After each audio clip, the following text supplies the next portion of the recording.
Welcome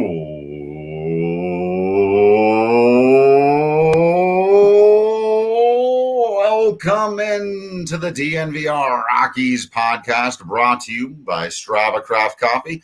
Remember to use the promo code DNVR25. You'll get 25% off your entire purchase of that CBD-infused, deliciously rich, and potentially life-altering Strava Craft Coffee.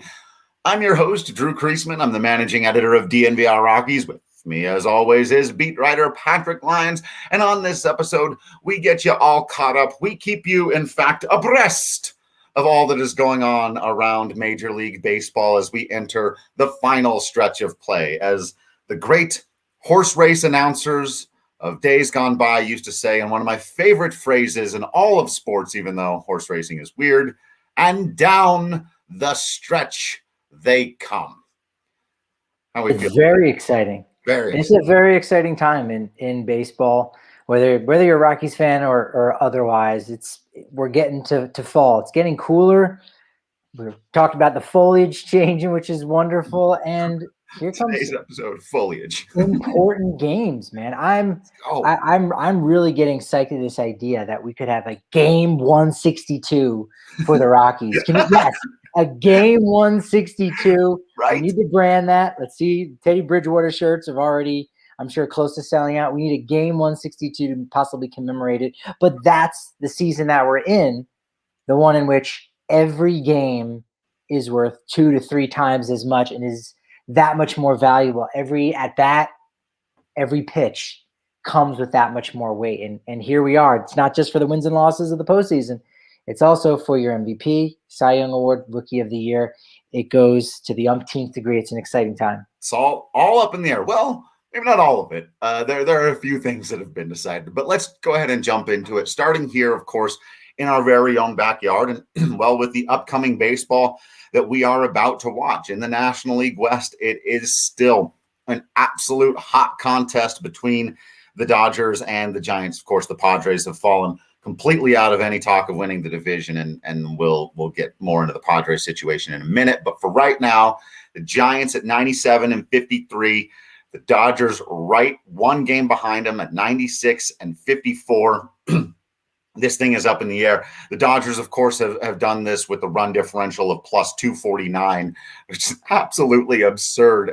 They've been, by that measure, the best team in baseball. We talked about it before coming into the year. Their roster was already the best just on paper. Then they added an MVP candidate, Trey Turner, and a Cy Young winner probably. We'll talk about that. We'll see about all that. That's going to be a little bit tighter, but certainly if you were just counting his work with the Dodgers, what Max Scherzer has done since coming over is just amazing and bewildering and in many ways disheartening.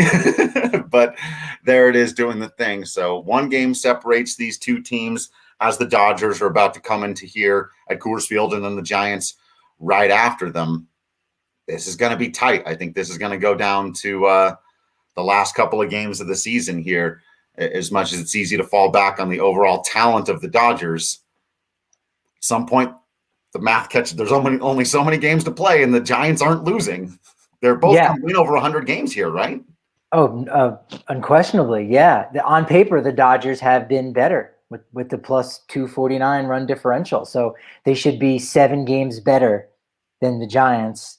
As it were, we don't play games with paper. We play it on the field. So they're 1 game behind the Giants, and that's what makes it all the more intriguing. And because you have the powerhouse Dodgers, it's not just one team playing less than their expected win-loss. It's the Dodgers doing it, and they're trailing a Giants team that's been, for the most part, depending on which year and depending on your fan base, they've been somewhat lovable. You know, they won 3 out of 5 of those World Series here at the beginning of the decade, and was probably the one true dynasty and really the only dynasty to a degree that we've seen in the last 10 years. Right. And they haven't really ruffled anybody's feathers too much other than, Aubrey Huff, but he's not on the field. Well, that's a topic for another day. We'll forget that. But for the most part, everyone loves Buster Posey, right? Brandon Crawford's okay, right? Again, these are guys that haven't done anything that make you go, oh, they are hateable. No, they're tough-nosed competitors. Even when Bumgarner was on the team, you could understand why people wouldn't like him, but you go, I still respect the dude. And Oh, for so sure, right? that just adds to the whole storyline of Giants v. Dodgers. 2021, they're doing it again. I love it. You're 100% right. And it's funny because the Giants have, as you just laid out, the Giants have won the World Series several times in the last decade, none of which are really even questioned at all, right? The Dodgers have their one, and it came in the year where we all get to go, maybe. We all get to kind of look at them sideways a little bit. But it is that, like, the Giants weren't expected to win the World Series any of the times that they did. And I think that also lessens the blow for other teams' fans. We go, good for them, good for them. Where when the Dodgers win the World Series, there's no, well, good for them. There's none of that, right? It's like, you're supposed to win. Look at all the talent you have. But that for me is why I got less and less joy out of being a Yankee fan decades ago, because I really am a baseball fan first and foremost. And when it became, you have to expect to win the World Series every year, where is that joy? Like when the Yankees were really scrapping in the middle of the summer, when we had John Boy at the bar and they blow this loss against the Astros, like, oh, the wheels are falling off. They weren't that bad. They were in a bad spot during that time, but it wasn't awful. And then Garrett Cole's going out. We'll talk about if he's the AL Cy Young Award winner and he's getting booed. And John and Susan Waldman are talking on the broadcast about like, can you believe these people booing? But you can, and that's what it's like when you expect to win, and that's been the case for the Dodgers, and they're not getting it. They're not there yet. And do you think they're going to win the West? Do you think the Dodgers will finish ahead in the end? I'll stick by that prediction, yes, but. Again, because you just look at this is how I evaluate who I think is going to win the most baseball games. Simple as it is, and it's always been my approach with the Rockies, and it throws people off because they go, no, you got to look at how many games they won. Then did they add pieces or subtract pieces, and then that's what they're going to do. I look at the roster of players, and I compare them to the other roster players, and I ask myself, which one of those two rosters do I believe is capable of winning more the number of games that it would take. And obviously, right, in this case, the Dodgers have to win at least one more than the Giants do on their way out to force a game 163. And yeah, they're the better team. They should, but they've been the better team all year. And how many days have they spent in first place? Like you said, we don't play the games on paper. We play them on baseball fields. So yeah, I'll stick with the Dodgers, but won't be surprised if the Giants hang on. I think it'd be great if there was a game 163 between the two of them for all kinds of reasons. But yeah, I just and it's probably going to be the Dodgers. I'm going to stick with the Giants. I think they're going to get it done. I think they've got a slightly easier schedule, the Giants, slightly. They both play Colorado 3 more times. Okay, that cancels out. They both play Arizona 3 more times. That cancels out. And the Giants play 6 against the Padres, 3 at home, 3 on the road. The Dodgers play 3 against the Padres, and they finish at home against Milwaukee. That's where it could get tricky. Then again, Milwaukee is a better team, but they are getting ready for the postseason, so they don't need to win those games as much. So that could balance it out. The thing I keep coming back to is I think Gabe Kapler is going to keep his foot on the gas and say we have to win the division. And I think the Dodgers are doing that too. They've got more gas, right? They've got more fuel. They've got more nitrous in the back of their trunk. Right. And so I think the Giants, that they could get swept in the first round. That almost wouldn't shock me. The Giants got swept in the first round because they just had to lay it all out on the line. Whereas the Dodgers, all they got to do is win the wild card game if that's how they get in. And they can kind of catch their breath, right? They can catch their breath during that first series. Maybe they barely eke it out in 5 games, maybe barely eke out the NLCS, and you go, okay, yeah, well, they had all of the resources to get it done. So I'm going to lean towards the Giants, and maybe that's because I do want the Giants to win more than the Dodgers right now. No, I buy that logic though as well. And then again, we'll talk about the wild card stuff in just a minute. But those of you wondering, to round things out, of course, your Colorado Rockies down there with a record of 70 and 79. Hey, not so bad, is it? Down there. I like how you phrase that. Down there, they're down there, but they're not way down there. Way down there is where you'll find 48 and a half games back of first place in the National League West, as opposed to your Rockies 26 games. The Arizona Diamondbacks, who have eclipsed 100 losses, sitting there at 48 and 101 right now. Aiming for our guys at PHNX. Yeah. Aiming for those reverse standings, trying to get that, that number tank one season. Tank season, baby. Calling the tank season, and it makes sense. And I think, look, even if Orioles end up losing more games, having the second overall pick is pretty darn good.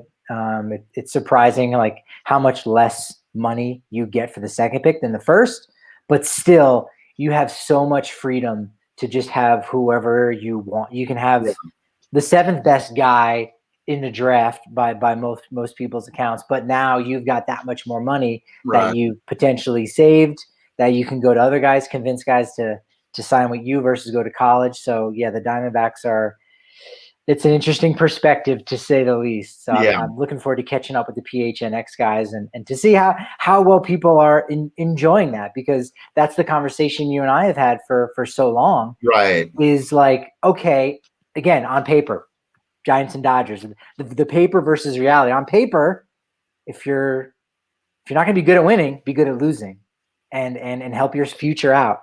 But then on the field, and the product and the entertainment, right? The fans are like, no, thanks. You can kind of do both. You can still be bad without being atrocious, and still be somewhat exciting, and still have a couple good players, rather than completely, emptying out the major league product. So. I'm surprised. I did have the Rockies finishing in last in this division. You had them fourth, and we'll go through all of our end of season predictions soon enough. But you were definitely on the money on that one. I didn't know the Diamondbacks were going to be this bad, and I'll tell you one other thing: neither did they. No. Yeah. This was not planned. So as much as maybe at some point you can give them some credit for leaning into the tank, this was not the plan going into the season. So. Rough year for them, to be sure. I'm still drinking my Strava Craft coffee, by the way, because it's morning hours, a little early for me in the Breck Brew. But depending on when you're listening to this, what wild card games or division races you're watching, you might be throwing back a few Breck Brews throughout these next couple of weeks. Highly recommend. You get those 15-can sampler packs, whether you're getting the brews or the seltzers. That way you can try out a lot of different stuff, see what you like the best. Or maybe you don't have to pick one that you like the best. You just have different beers for different occasions. It's basically how I roll with it. Save those vanilla porters for after dinner, a little dessert beer sometimes. Throw back your Avalanche Ambers, your lagers, usually during the game. That's a good time for that. Having a nice weekend sesh. Maybe that's when you get into your IPAs. All kinds of good stuff with Breck Brew. You can get bigger ones, of course, down at the DNVR bar if you're a member of the family. You can subscribe today at the DNVR.com. You'll get discounts on hats and shirts, that bigger beer, access to the Discord channel. You get a free shirt when you order the annual. You get to be a part of the family. You get to come down to the DNVR bar and get free high fives anytime you want. Anytime. It's amazing. It's a pretty amazing deal. So do get signed up today. Subscribe out there. Don't forget also to come out to the DNVR bar on Tuesday nights for trivia. A lot of fun. I'm usually there hanging out. And if you beat me at a Rockies question, if you know the answer to a Rockies question and I don't, and so far, and Patrick, by the way, has written the questions, so I don't know what they are ahead of time. And to some degree, because I know how much you're going to be going down to the bar and how much you love that kind of trivia, I steered clear of your wheelhouse. Yeah. I tried to ask the questions that I'm like, you know what? I've heard him maybe say something that suggests that he's forgotten this thing, or I'll take a note. I'll take a note on a podcast like, oh, he said the wrong number for that guy. He corrected himself, but if his he might make that mistake again. He might make that again. Right. I'm going to include that one in trivia. So it's no guarantee that you're going to know all of these. So I've been out 4 times, and there's 5 questions per team the way we do trivia. And I've been stumped by 1 Rockies question so far. No one was there to claim their free beer there, though. If you get that Rockies question and I don't, I will buy you a beer down at the DNVR bar. So you got to be there. You got to know your Rockies stuff. You got to be ready to claim that. But we have a lot of fun. It's a great deal of fun. Y'all should come out. So moving quickly through now the rest of, as we're still just on divisional talk, the Milwaukee Brewers have wrapped up the National League Central, even though there is some interesting drama to go on between St. Louis and Cincinnati that we'll get back to. Milwaukee with a 91-58 record, 11 and a half games up on first place in the NL Central. A very, very nice season for them, which you almost, I'll give you credit for predicting it, even though you didn't go all in on it. You did say there was a very strong possibility the Brewers were going to do exactly this for exactly this reason, with the starting pitching that's just been so good for them. And, if we had done it backwards, if we had started, because there's sometimes there's gamesmanship when you're making predictions. I want my predictions to be better than yours. Right. And you got to pick your spots. If we had started in the American League, because we did NL first, if we had actually started in the American League, I would have taken a little more chance and said, no, I need to follow my gut and go with Milwaukee. I still might have picked the Cardinals to make the postseason as a wild card, which could end up happening. Yeah. But I would have had Milwaukee to win the Central because of how good their pitching has been. And they've now become the Cleveland of the National League, where you look up, you look at their lineup and you look at their rotation. You're like, I'm not that familiar with some of these guys. And again, they had 3 All-Stars represent them in the National League as starters. Josh Hader would have been the 4th in the rotation. But how many baseball fans really before the season, and even now, can just say, oh, of course, Corbin Burns, Adam Woodruff, Freddie Peralta. And then do any of them know, oh, yeah, Eric Lauer's having a fantastic year, and so is Adrian Hauser in their rotation? Probably not. And so they're not doing with smoke and mirrors. They're developing, and they're getting blood from a stone, man. And they've been really impressive. This is going to be their 4th consecutive postseason too, which is wild to think about. It really is, because they've had, I've been looking back when we were at the beginning of the year and the Rockies were going through all this historical, futility when they were just terrible. I was trying to get comps from history and like, how bad is it? And it turned out, other than on the road, there weren't a ton of comps. But when I'm looking at like long stretches of being terrible, the Milwaukee Brewers are one of those teams that shows up a lot. They've had some really long stretches of being very, very bad and very poorly mismanaged, arguably, at least according to a metric I found that someone created for basically historical futility based on like percentage of seasons where you've appeared in the postseason, number of times you've appeared in the World Series, all this type of stuff. The Brewers have had a worse history than the Rockies. And so to see them all of a sudden in the postseason 4 times in a row, which is probably that might swap that particular metric actually. But by the way, who mismanaged them? What was the name of that guy who owned the team? The Milwaukee Brewers? Former Commissioner Bud Selig. Oh yeah. Yeah, right. Oh yeah, that guy. Oh, them. and the Brewers have done it this year without Christian Yelich, the guy that I had as an MVP candidate. I think a lot of people saw him bouncing back. He's been their 10th best player according to Fangraphs WAR. They got Willie Adames, who was fantastic. They brought over from Tampa Bay, and so it's just been a bunch of guys kind of chipping in. No real superstars. The most home runs is Avisail Garcia at 27. Yeah. And you're like, wait, I thought he was washed up. No, he's still relatively young, but yeah, they're getting it done. So they're almost a team you can root for. If you need a team in the NL to root for, they might be one. They might be one of those clubs. Yeah, they're a lot like those 17 and 18 Rockies, and like how these Rockies would be if they had a decent bullpen. It's like that's the formula, right? No superstar position players, tremendous pitching. As much as I'm loath to kind of root for them, it's like, they're doing it the right way, and they're dangerous as hell. They're with that pitching. They're the team that it's easy to overlook because of the lack of star position player talent. But it's like, where are you in a short series? Where are you getting your runs against these guys? And I don't know what the percentage of players is, but I know that the 3 guys I spoke to at the All-Star game for something coming up pretty soon this offseason or during the postseason, Woodruff, Burns, and Peralta, they all pitched in Colorado Springs. They were all Sky Sox. And so there's a couple of those guys that if you're down there in Southern Colorado, or you want a local Colorado flair to it, there's a lot of guys on this Brewers team that can recall, Security Service Field or whatever it may have been called. It's not UC Health, but like that's pretty cool. They go, wait a minute, they're still keeping the Sky Sox alive over there in Milwaukee. So that's a fun story.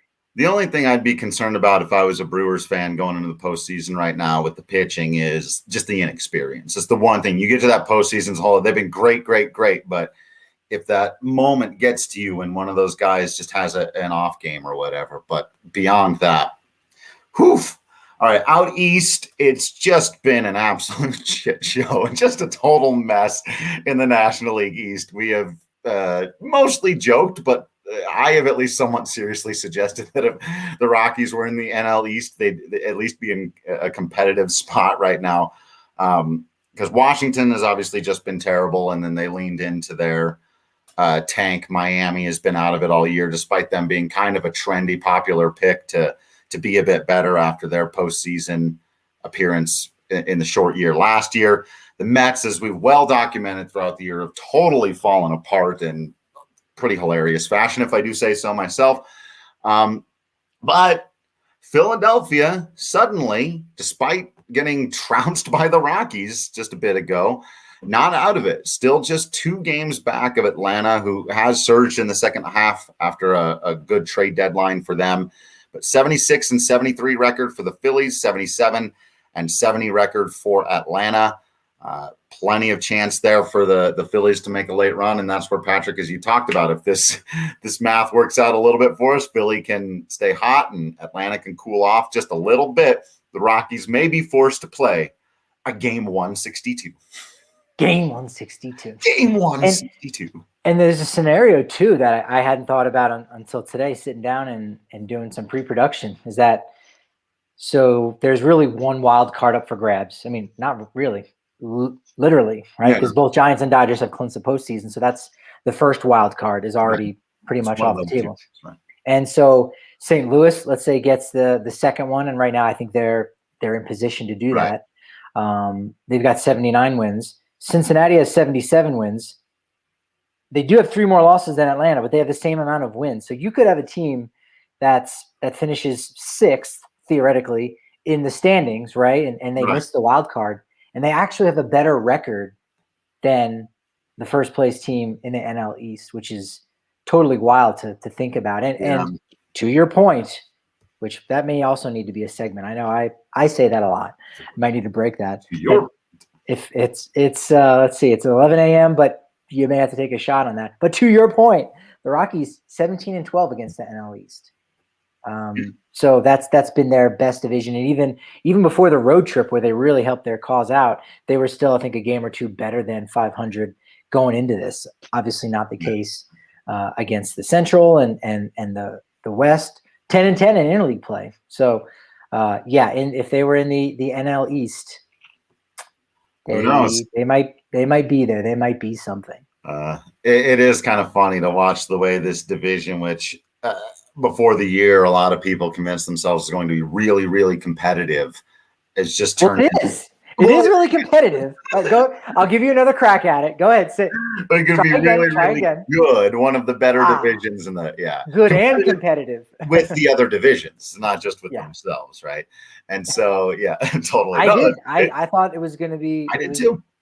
I thought it was going to be a lot better.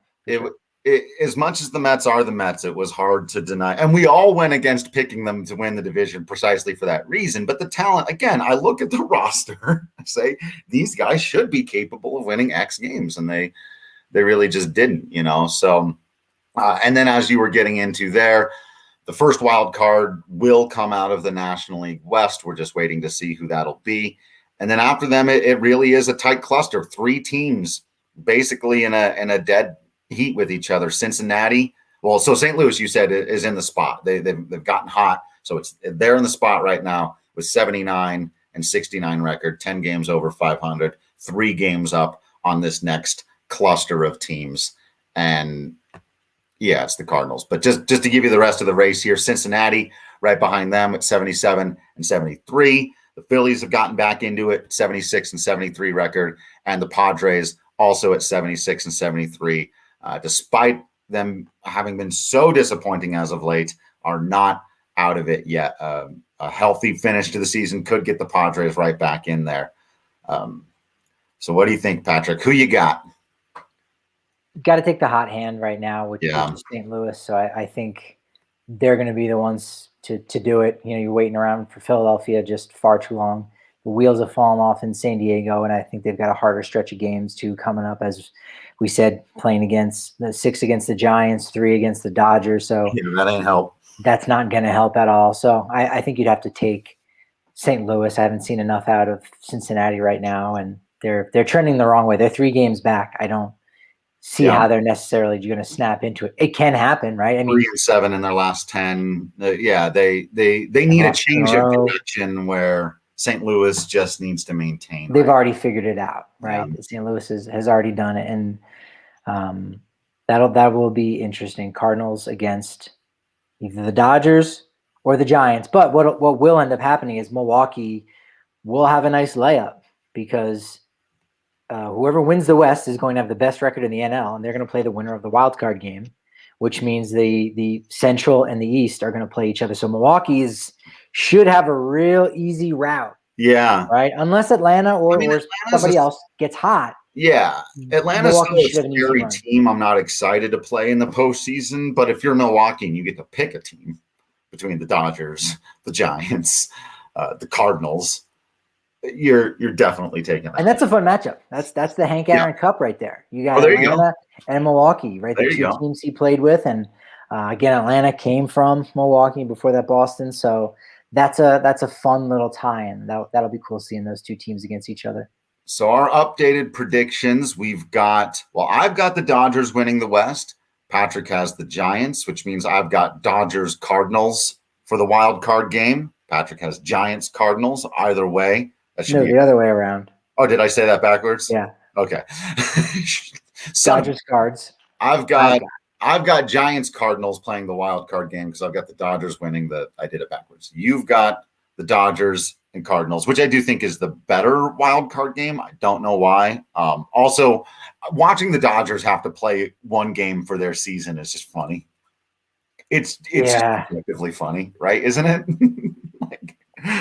Everything that goes into making a behemoth like the Dodgers, and for it to all come down to whether or not you can beat like a 52-year-old Adam Wainwright on a Sunday in early October or whatever day they're going to just yes, let's go. Could that be a catalyst? And if the Dodgers do lose that, could that be a catalyst to almost, not guarantee, but certainly ensure certain changes to the CBA where they say, all right, hold on. We definitely need to change this because we can't afford to have these $200 million payroll clubs have 1 game. Yeah. And you go, wow, they wouldn't do that for 1 club. Well, I mean, look, we know why the wild card happened is because San Francisco Giants, who at the time were a behemoth, won, 103 games in 1993. And they said, all right, we gotta fix that because we can't have teams that are this good not making the postseason. Yeah, right. Totally. So they figured a way around that. And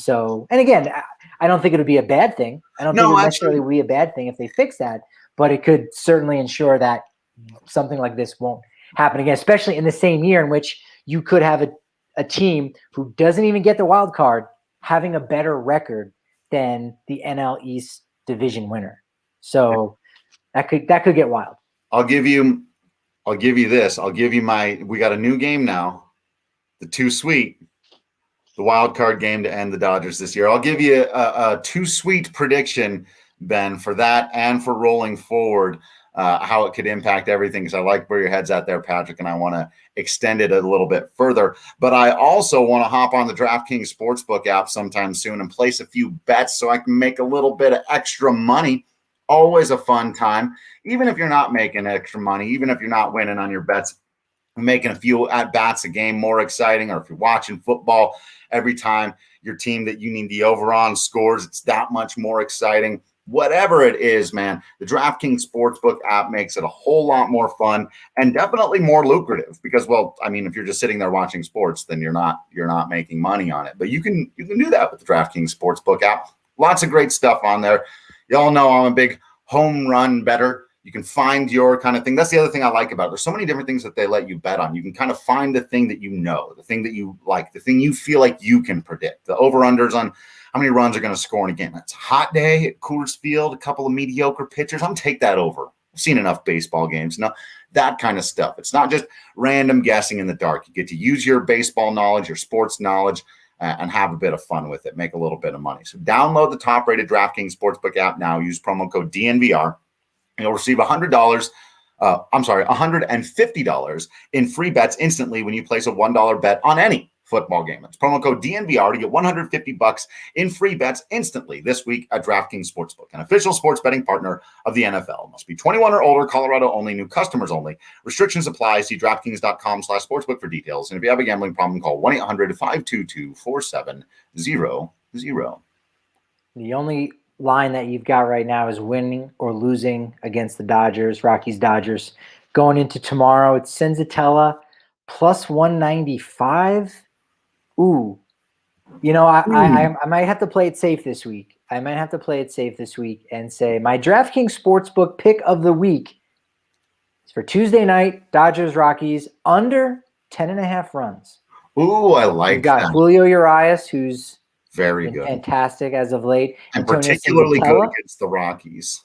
Yes, has been, and Senzatella's been really good as of late. I like this. It's only plus 100, but nevertheless, if you want to lock, if you want a winner right there, take the under on 10.5 Tuesday night, Coors Field. My DraftKings Sportsbook pick of the week: Dodgers Rockies under 10.5 plus 100. You'll double your money at least. I love it, Patrick. All right, let me play your new game of Too Sweet and give everybody a little picture of the future, because you just talked about, if the Dodgers lose in the wild card game, could that have long-standing repercussions? I want to double for nothing. I want two things to happen: the Dodgers to lose this wild card game, and there to be an absolutely pivotal missed call from the home plate umpire on balls and strikes, because of the exact principle that you've introduced to the conversation. The rules tend to change just a little bit faster when they don't benefit the big teams.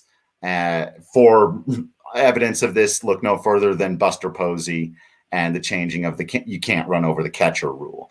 Lots of guys have gotten hurt over the years, but as soon as a superstar player on a team that was expected to win the World Series went out for the rest of the season, they went, oh, we've got to change this rule. If the Dodgers lose in a one-game play-in, and because of a terrible call, I think we'll get postseason expansion and a huge, huge push toward the electronic strike zone in this next CBA. And I'm for postseason expansion in general. Like you talked about, it sucks that it happens just because when the Dodgers do it, people used to bring this up a lot of times with the Rockies. No, Buster Posey rule, and it sucks that it's the right rule. Yes, we can go, it stinks that they only did it for him, and they maybe wouldn't have done it for the rest of us. But they still ultimately did the right thing. You shouldn't be running over catchers. It doesn't make the game better. It just gets people hurt. And so it might make the game slightly more fun for the viewing audience, but no, it shouldn't be, right? No, I'm in agreement. Right. I'm in agreement. I always like try to find the devil's advocate, right? For sure. There are people who enjoy it. It's obviously But the one trickle-down effect you can't ignore that's great for the sport of baseball is now there's a generation of kids who, when they're coming around third base to score, and they're 8 years old, 10 years old, maybe even 12 years old, maybe they're even post-puberty, they're 14, 15, they're bigger kids. They don't have in their head, I need to truck this catcher. Right. And then maybe both guys are concussed or injured or broken leg. And that doesn't benefit anybody. If you want to talk about the millionaires in the major leagues and the adults, okay, that's great. That's fine. But now that's something that the kids don't see. And that's something that you can't deny isn't better for the overall sport. Also, the addition of instant replay comes about when Jim Joyce misses the 27th out of Armando Galarraga's perfect game in June of 2010. So you're right. That definitely could kind of expedite some things. I think we're still a few years away from really perfecting the technology. It's not there, but maybe as part of the CBA, maybe the Players Association, or maybe one of the things they negotiate is something like, hey, you know what? We're going to divert some funds over here to advance the technology and to really get this bad boy cruising, because it might be a little stagnant right now. They're trying some things in the Atlantic League, but how long is this going to take? Boom. Let's speed this thing up a little bit more. If that happens, And if so, that would be too sweet. Yeah, it would be. You just reminded me of something, by the way. I just watched a phenomenal documentary on Netflix the other night. I think it's called This Will Change Everything. 100% recommend. Everyone should watch this. It's about the history of women in television and movies and the lack, really, of women in the history of television and movies and why that exists. But one of the things that they did to get the data for this was they created an algorithm that could watch movies in like 10 minutes and take photographs of all the different faces that appear in the movie, put them into a database and tell you. So as I was watching that, I was like, first of all, this is amazing. And look at all this great things. And they're able to come up with all the data points. So people can't say, oh no, there are just as many women. It's just in your head. You feel, no, there aren't. No, there aren't. But then of course, as being who I am, I sort of went, we can create a computer program that can watch hundreds and hundreds of movies in a day and identify every single person's face and what their gender is. But we can't measure a 3-dimensional space in front of the catcher. We can. It's about how many resources we devote to the project, like you said. So it's somewhat ironic that this, what you're talking about watching hundreds of hours and hundreds of thousands of movies in a row like that is something you saw on Netflix. I think that's nice and ironic. Yeah. Also, was B. Arthur mentioned at all in this? She's, for anyone who doesn't know, Dorothy Zbornak from Golden Girls. B. Arthur is iconic. Yeah. She's someone where you might not know the name, and if there's a baseball Hall of Fame for female actresses or something, not to get too off the rails, you go, oh my gosh, she was a pioneer in so many ways. So yeah, that's a pretty cool documentary, and those things could change depending on what goes down, and the stage is set, I think, for a lot of this stuff to happen, and another weird season coming off the heels of a weird one last year in 2020. Well, obviously keep our eyes on all that. Let's go through the junior circuit here a little bit more quickly. Yeah, I said it. Chicago White Sox wrapped up that division quite a while ago, even though they technically haven't clinched yet. Cleveland has made a Rockies-like run into semi-relevancy. It's like, I had them as my wild card. I had them making the wild card. I thought they were going to be a lot better. They're without Terry Francona, who unfortunately has had some health issues, which is unfortunate. They've had a lot of injuries, but you go and look at their rotation. You might not know the names, but you dig deeper in the numbers and you go, oh, Cal Quantrill. Oh, I picked him up from the Padres last year in that big swap. My rookie of the year, Tristan McKenzie, Dr. Sticks.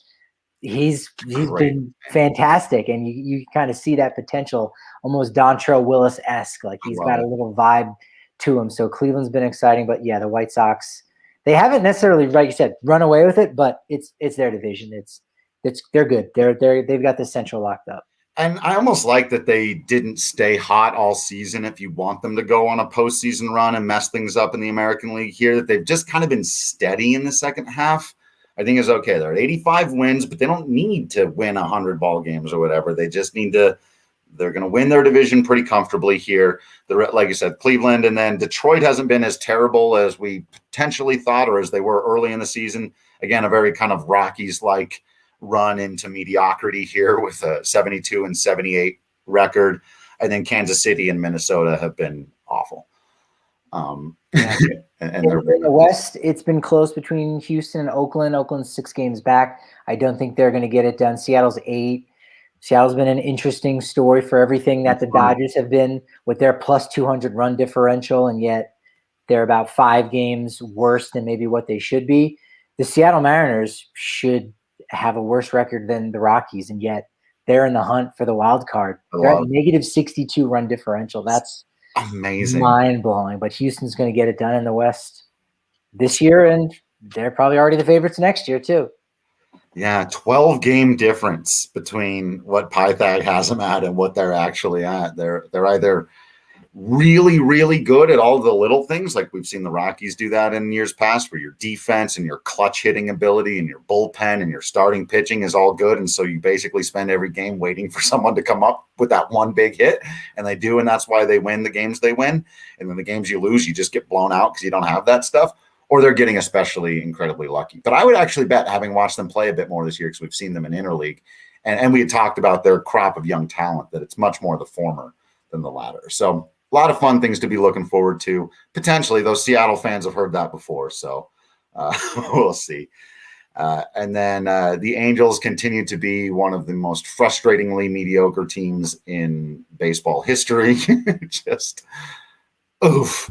72 and 77. Obviously, they didn't have Trout for most of the year, but oof. And then Texas right in there in the reverse standings, still an opportunity to potentially pull out that first overall draft pick. So good for them. Yeah, they unloaded Gallo, they unloaded Kyle Gibson, a few other arms in the bullpen, and got them out. Ian Kennedy, and yeah, so why not? They're not gonna help at all in the future. But the AL East has been very exciting. Yeah.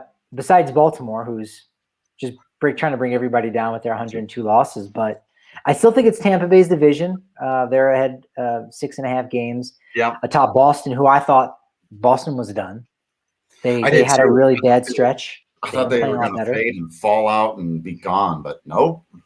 Toronto was just okay for a while, and then they were absolutely scorching hot. They've been great since going back up to Canada, going back home, which I haven't heard much discussion as to what is going to happen or what may happen if they make the postseason with going through customs. And I mean, they've been able to host home games anyway, so I think there might be some kind of acceptance. But again, we're getting into the cold season, colder temperatures, and people are getting just common everyday cold. So it'll be interesting to see what happens. Hopefully they don't have to play postseason games in Buffalo or something like that. But it could be there. It's not for them to worry about.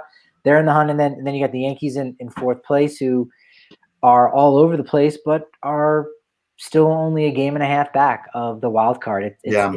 Two of those three teams, or rather 3 of those 4 teams, are going to the postseason. It's just which 3? Yeah, that wild card. So I think we've both got all the division winners hanging on, and they're up comfortably. There were Tampa, Houston, and Chicago, Boston, and Toronto. I'd love to see those wild card teams. The Yankees, of course, are probably going to work their way into that. Oakland only 2 games back of a wild card spot, and those Seattle Mariners, despite their run differential, that'd be the most fun thing. 4 games back of a wild card spot. If they get real hot and these teams in front of them falter a little bit, that could be a lot of fun. Of course, Toronto was my big pick, my sort of fun, trendy pick at the beginning of the season. So I'm going to stick with those guys to get into the postseason. It was looking iffy there for a while. They've got the best run differential of anybody in the mix here at the plus 177. So if you're into that, if you expect that to keep going forward, but it's going to be a tight race. That's going to come down to these last couple of games. We may even have to get, a play in between. I haven't looked at the schedule yet for any of these teams, but it's going to be a lot of fun. Go Toronto. And this is probably a good point to bring it up, and you might need to think about it, or maybe we tease it here, is, the award season. You've got Nathan Eovaldi, who's sneakily has the most wins above replacement, according to Fangraphs, of any starting pitcher, just ahead of Garrett Cole. And so maybe those 2 guys are your Cy Young Award. And, Shohei Ohtani just hasn't had enough starts to get that done. But he's done enough on both sides of the ball that is he a lock for AL MVP, even if Vlad Guerrero Jr. of the Blue Jays wins the Triple Crown? So hang on to that thought while you're thinking about it. Might also be thinking about where you need to work next. And I can't recommend anyone better than our friends over at Ball Corporation. You got to check them out if you're into working someplace where you're creating materials that are sustainable and not poisoning our environment, where you can be proud of your work. Some people can go in and do jobs and just cash their check and go home and whatever. A job's a job. But if you're looking for a place where you can really be proud of the work that you do, where you can be proud of taking care of the environment, where you can be proud of the fact that they're taking care of you and everyone around you, that they're hiring people based on their abilities, that they're promoting people based on their work ethic and abilities and not who they are or who they know or any of that stuff. You got to love what they've got going on over at Ball. Text GOLDEN to 77222. You'll get linked to open positions. You can also go directly to jobs.ball.com and search for Golden. It's jobs.ball.com and search for Golden, or simply text Golden to 77222. And of course, don't forget about our friends at Chevalier Mortgage. They are the protectors of the realm. They will help you protect your realm by getting you through all of this wild market stuff that's going out here in Colorado. You don't want to navigate that stuff on your own, and you don't want to navigate it with somebody who's just kind of a distant person that doesn't know anything about you or your life or what you're about. They're big DNVR supporters. You're a big DNVR supporter. They're huge sports fans. You're a huge sports fan. You can work together in this, what can sometimes be a very intimate kind of relationship when you're talking about homes and things like this. So great perk for DNVR listeners. Go to dnvrmortgage.com, enter to win a free shirt or hat of your choice when you do. More importantly, get set up with a free consultation to discuss all of your options. Again, that's at dnvrmortgage.com. Or you can call Virginia directly at 303-257-26. Let's get the numbers right. 303-257-6578. Or Mike directly at 970-412-2472. Michael Chevalier, NMLS number 1931006. And Virginia Chevalier, NMLS number 1910631. All right, Patrick, as you were just alluding to, get into the awards races real quick here to wrap this thing up. And Ben, look, I'm with you. I see Spilly out there on Twitter. I saw our guy Manny Randhawa again today. And yes, it's not. I try to stay away from the phrase "there's no debate, there's no argument," because, well, if we're having a conversation, if we're having a debate, then there is a debate. There's a debate. There's always a debate. There's always room for another perspective. There's always room for another way to look at it. But Shohei Ohtani has got to be the American League MVP. We've never seen anything. No one who's alive now has ever seen anything like this before. And you can argue that nobody who's ever been alive at any time has ever seen anything like this. The people who, you draw Babe Ruth comparisons, but we've talked before about how it's just not the same. They're playing in completely different eras. What Shohei Ohtani is doing right now against the best players, and I know right this second he's been a little bit cold, but what he's done this season against the best players who've ever played the game, the best competition in the history of baseball, to excel on the mound, at the plate, and in the field, and on the bases. He is the definition of the most valuable player in baseball. I think comfortably, even if Vlad Guerrero Jr. wins the Triple Crown, which is a nice old award, and we don't care about batting average as much as we used to, much to my chagrin, but being the best hitter in the world is not the same thing as being the third best hitter in the world and the best pitcher in the world. It's just not, I don't know. In 2012, Miguel Cabrera won the Triple Crown, right? He had 330, 44 homers, 139 RBI, and he was the overwhelming MVP, right? Because he had done something that hadn't been done since Carl Yastrzemski. That also was the same year that Mike Trout should have won his second MVP award. Actually, no, that would have been his first MVP award. And I was very upset at the time that he got jobbed out, partially because according to wins above replacement, Miguel Cabrera was fifth in the American League, which you can get by with, because Justin Verlander was one of the guys that was ahead of him. But Mike Trout had a 10-plus wins above replacement. Yeah. Like otherworldly. He stole 49 bases, hit 30 homers. That was his essentially first, full major season, and totally got jobbed out on that.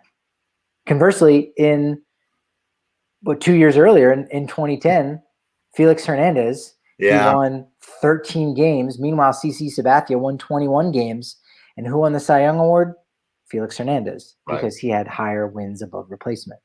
Yeah. And while that is a statistic that can help settle an argument, it shouldn't really be the be-all, end-all, because we don't have that stat perfected. That being said, the Triple Crown is a little too old school. No. If this were the National League and we were talking about Joe Ducky Medwick last having won it in the 30s for the St. Louis Cardinals, that would be a little different, but it would still be a similar argument where you say, well, it was only 9 years ago. that the Triple Crown was won, so it's not quite as special. It's historical, but we shouldn't be necessarily awarding things based on history. It should be what is the guy's value, or just who's the best player. And you're absolutely right. It's really no contest. We can debate it. That's fine. But it's Shohei Ohtani. And it's a shame that in any other year you win a Triple Crown, the spotlight should be on this person from doing this major thing. But RBI is somewhat a product of opportunity. Guys getting on base in front of you. Base hits doesn't necessarily mean you're getting on base more, or you're slugging, right? We understand that on base and slugging percentage are more valuable statistics to look at than batting average. Same thing with home runs, which could be a product of one's environment. Obviously, if you're hitting 45 plus or even 30 plus, even in a big year in 2019, you're a good ball player. We know that. But to a degree, look, these numbers are very old school. These are just kind of old statistics that don't quite have the same value that they used to. So it's weird to think that winning a Triple Crown doesn't get the job done, but it's also weird to think that a human being could start the All-Star game as a pitcher and also participate in the home run derby. We still, even though this guy is only going to be a year older next year, we still may never see that again. Yeah. Maybe it's injury, maybe a down year, whatever. We may never see that again. Right. The 2021 AL MVP has to be Shohei Ohtani. Yeah, I agree. It just has to be. But I also agree with Ben and what you were kind of saying there. It's a great year to watch baseball with these two and others playing. And we should still shine a light on what Vladimir Guerrero Jr. is doing, just because it's like tough year to not win the MVP, dude. You might be one of the best players, might put up one of the best seasons of anybody to ever not win the MVP. But that's just how it goes. That's life in Major League Baseball. But man, you should have to ask Vlad Guerrero Sr. You went in the Hall of Fame with Angels on your cap. Right. That's your son who plays for a Canadian team, which you also played for. Who's the MVP? Just ask him and let him decide. And love it. Have to deal with the grief. Love it. So then that obviously, I think, also takes care of AL Cy Young, right? Though you did talk about, I mean, there could not it's up in the air a little bit. I don't know. Yeah. I guess you could.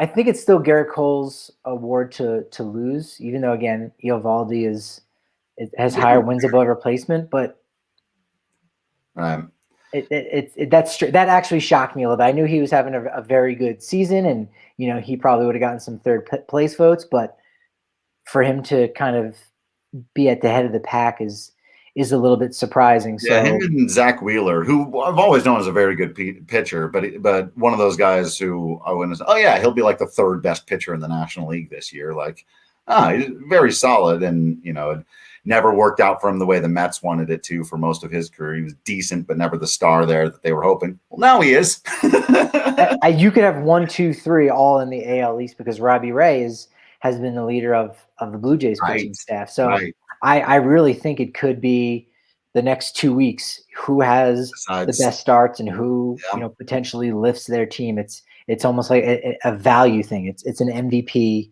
pitcher type situation because I think those are the top 3 guys. They are all neck and neck, and I would even say Eovaldi is probably third there. Yeah. And he's even being overshadowed now with Chris Sale being back. So I would still probably lean towards Garrett Cole in the AL for Cy Young. All right, let's go over to the National League. Who you got? This one's really heated up. You got Tatis Jr. in the mix here, though he's missed some time, and the Padres, a lot of the shine has come off that team. Bryce Harper, very quietly, all of a sudden, of course, I feel like this guy's been both underrated and overrated throughout his whole career. It's weird. We've talked a lot about Bryce Harper, but he's in the mix. Just Juan Soto with the extreme. Now the team's so bad, but he's been so good in the second half. So National League, and I do think that betting odds, by the way, on DraftKings Sportsbook just bumped Harper up ahead of Tatis Jr. Tatis Jr. for 1 and 2. I could see it. I think the argument with Machado might be bad. And again, I think Machado is trying to help him, saying you need to ignore the fans. You need to ignore this situation. Like you're better than that is what it was more than anything. And I'm almost surprised you haven't seen those two guys sitting in a pedal boat somewhere on a pond, just like eating cotton candy from either side. Yeah. Because I think they are tight. But I think that could hurt his chances. He did miss some time, and again, if the Padres miss the postseason, I think that's going to certainly hurt his chances more so than even Bryce Harper, because I think there's been a couple guys that have been kind of underperforming to a degree for Philadelphia, but not Bryce. He's had the MVP year, and maybe he's not necessarily the best player. I think Juan Soto has probably been the best, but a guy on a losing team like that, you need to really be head and shoulders above the competition. Larry Walker good. Essentially, yeah. And I don't think that's the case. So I think Harper's still the favorite, but if the Padres end up sneaking in and Tatis Jr. ends up, making some spectacular plays, it's hard to make some highlight defining catches in the outfield when you're not an outfielder. You don't know how to time it. Jim Edmonds could, make a lazy pop up right to him, exciting because that's his position. He knows how to do that. So if he's playing less shortstop, it's that perspective. So I think it's Harper's to lose as of right now. Yeah, I think you're right about that. And it's going to be funny and weird and interesting because I feel like the Phillies have just hovered around, not really being relevant for most of the season. A lot of Phillies fans were miffed at Harper, after the big contract and an okay first year. Walks don't get people excited. It's a really good on-base percentage. It's just not something that fans are. We talked with Darren down at the bar, and he's ready to trade Bryce Harper for Charlie Blackmon straight up every time I talk to him. And I've got to try to remind him that, no, Bryce Harper, I know it gets frustrating when he sits there and looks at strike three with a runner on second or something, but he takes a remarkable at bat. And I think he's got to be the MVP of the National. But I do think you're right that these last couple of weeks, if the Phillies go on a little run and do force Atlanta to play the Rockies again, that really helps Harper's case, right? And the other way, if the Padres become a wild card team, then Tatis is in it. If neither of those things happen, I say give it to Juan Soto. Damn it. Look at what he's doing now. They probably won't, but I'd love to. And then your pitchers, your Cy Young National League. This one's tight. This one got real tight as soon as Jacob deGrom couldn't finish out the season. This opened up in a big way.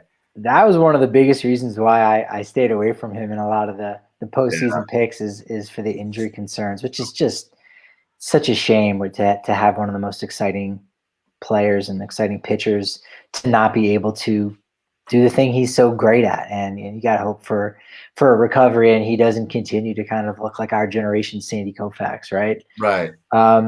Yeah, you could go a lot of different ways in this one. I think, again, if you're going by WAR, it's Corbin Burnes, Zach Wheeler, Max Scherzer, Walker Buehler, Kevin Gausman, and that's kind of where I'll put that cluster of pitching in the National League has been so good this year.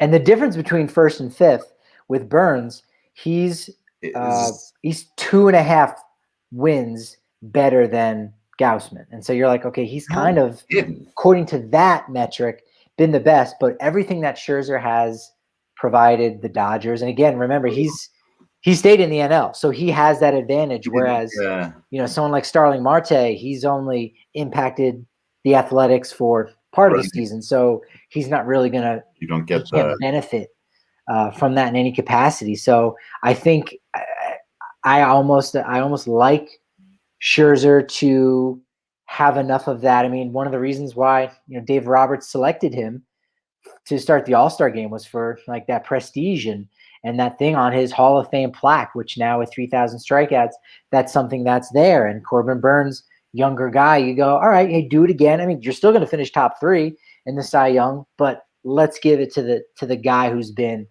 the dominant horse. Burnes was part of that no-hitter. just a week or so ago that Josh Hader finished off. He had the first 8 innings for the 9th no-hitter this season. So I think it's down to those two. But again, a huge performance. Who's more likely to have a huge performance that has your mouth dropped on the floor? Yeah. Corbin Burns, Zach Wheeler, Kevin Gausman, or either of Walker Buehler or Max Scherzer. Yeah.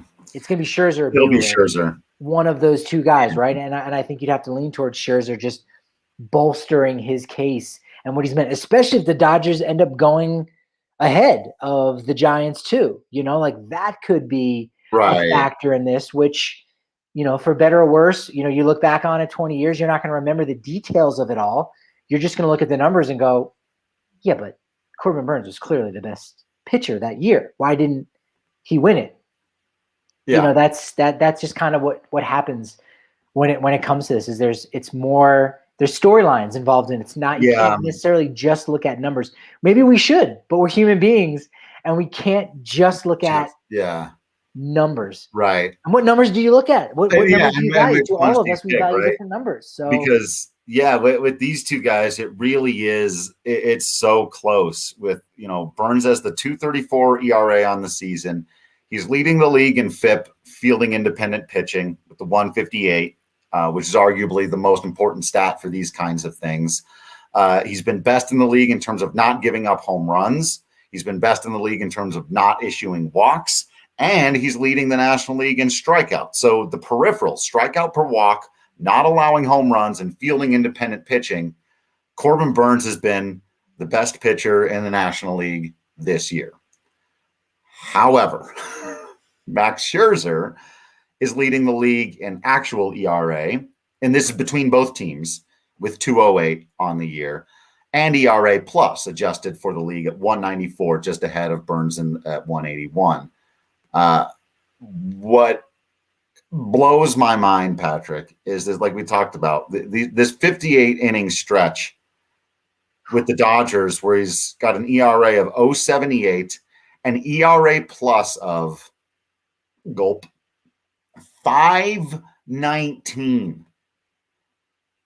He has, since going to the Dodgers, been roughly 500% yeah, better than league average. And that actually tracks with what you've been seeing with him out there. So he flirted with a perfect game the other night. And it's funny. Scherzer, I want it to be Burns. It's going to be Scherzer. Here, you said what you've said. You've said what would be too sweet for you. Don't you root for Scherzer though, or do you have to not root for him just because he's on the Dodgers? Right? I think that can be a paradox. I think that's going to be hard for some people because I like Max Scherzer and I want to see him do well. Of course, it means the Dodgers do well. I love Max Scherzer, and all of that's a part of it. For me, it actually more comes down to the two individuals. Corbin Burns may never have an opportunity to win another Cy Young. Who knows? Really? Now, he may be great for the rest of his career, but this could be it. And he's arguably been the best pitcher in the National. I think very clearly for the whole season, he's been the best pitcher in the National League. But this happened with Garrett Cole last year, right? Or the year before. When you become the best pitcher at the best time, it's just hard to argue against that. So I want to see. It's kind of like why I didn't want Max Scherzer starting the All-Star game. He's done it before. He's great. We all know he's great. None of us need to be convinced that Max Scherzer's great. He doesn't need another award on the mantle to prove to us that he's great. He's going to the Hall of Fame, probably on the first ballot. Max Scherzer is great. Does he need more stuff? No, but if you earn it, you earn it. And it's not like he hasn't earned it. But I that's why I want it to go to Corbin Burns, because I feel like it would mean so much more to him than it will to Max Scherzer. It was, another one of these? Cool. The philosophy, man. There's if we have any people that are like psychiatrists out there, or they do anything like that, like our different takes, like, well, when Patrick says this, what he really means is he has an inability in himself to be able to grasp what, and you're like, okay, I see what you're doing. And Drew, you see, when you think Corbin Burns deserves this, it's really because when you were, it represents those things, I think, cosmically what to all of us. Yeah. Right? And that's why we're humans, and we can't just say, look, WAR, the best thing that we have, says Burns. So that's it. Why is there any debate? because we're human beings. Yep. And that's why we love it. Always more ways to look at something than one. So really appreciate you all for sharing your perspectives here in the live YouTube. Really appreciate it. And when you get involved with the conversation, those of you listening to the podcast, don't forget to do that. Don't forget to throw out the super chats too if you ever want to direct the conversation. We appreciate you all. Make sure you're following on social media at Drew Creasman, at Patrick B. Lyons, at DNVR_Rockies. You're subscribing to the DNVR.com for all the written content, for the discounts on the hats and the shirts, for the access to the Discord channel, for the free shirt when you order the annual, for the free high fives everywhere you go in Denver where you see someone sporting their DNVR gear. Really is an absolutely wonderful community to be a part of. We're proud to be a part of it with all of you. In the meantime, we can only ask that you keep being absolutely awesome baseball fans out there. We'll keep being absolutely Patrick Lyons and Drew Creasman in here. And until next time, we will see you at the ballpark.